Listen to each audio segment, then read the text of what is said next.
So, well, and some people may remember Louis Braille because he invented the Braille alphabet for visually impaired people. mm-hmm. How many other visually impaired people were there who were making all kinds of contributions, but for whatever reason they weren't regarded by society as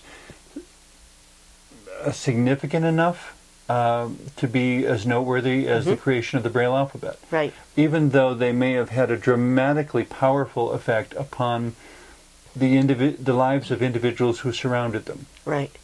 There's a book that I read recently. Now, am I going to remember the name of that book? Maybe by the end of the program. Okay. I think it was A Sense of the World. A Sense of the World. A Sense of the World. Okay. It's about a person whose contribution has probably been devalued over the years, or at least obscured in history. A blind man from England who, in the 1800s, before there were such things as orientation and mobility instructors and the things we have today, circumnavigated the world many times alone. Okay. With no white cane, no guide dog, no any kind of knowledge, scientific knowledge about... Purely by conversation with those along the way, or how did he... I suspect a lot of it was social negotiation. Okay. But he had a little bit of money, and he went everywhere, at a time when people just didn't do that. At a time when the expectation was that because he was blind, he would sit in a room and be cared for like a pet. Right, and he was offered that choice. And he chose not to do that. And so that's someone... Just as you have chosen not to do that. Well, yeah, I guess so. But that's somebody who is a historic figure and a hero to many of us. I never knew about this guy. Never. Okay. Until long after you had made your own accomplishments. Yeah, I never knew about it. And I suspect that history is full of those people who have done extraordinary things. And when you think about it, it's an extraordinary thing to do even today, never mind 150 years ago.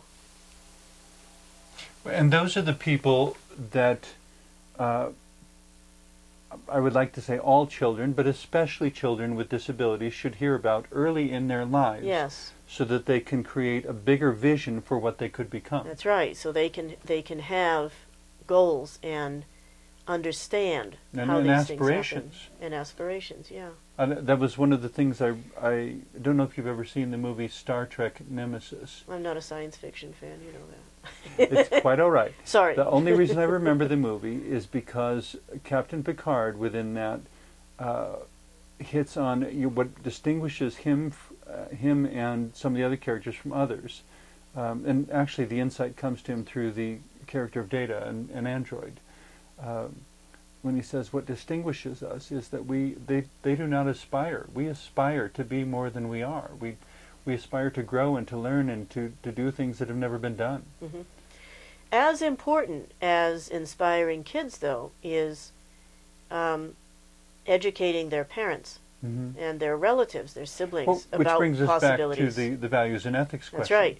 Because one of the things that's missing in activities like genetic counseling, and when someone is discussing the possibility that a child might be born with some sort of a disability, one thing that's missing is a discussion about what are the potentials for that child. And there are many, including myself, who think that it should be a requirement that people who are considering this decision actually meet and spend time with people who have that disability to find out what is it really like.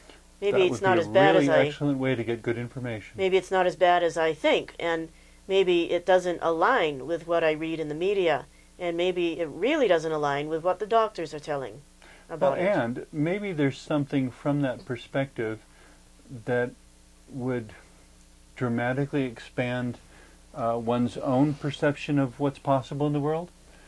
If, for example, a couple expecting parents were told that their child would most likely be deaf, to be informed that there is a university for deaf people now. That in previous generations perhaps there was, it's been there for 20, 30 years. And also that deaf I'm people guessing. go to non-deaf universities too. That also. Yeah. That it doesn't have to be only that university, but to say, to me it was impressive when I found out there was an entire university, not just a school, but, bachelor's and master's degrees where everything was oriented around people who were hearing impaired. Yeah.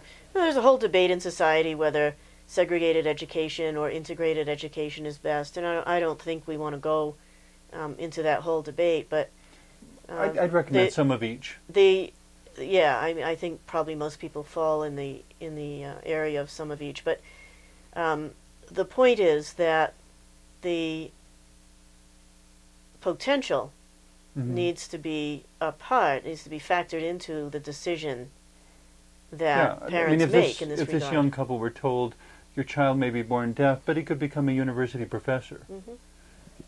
And in fact, he might, I'll tell you what, the world is full of people who, because of their disability, have accomplished things. I know a lot of people who grew up in very deprived circumstances, economically and socially.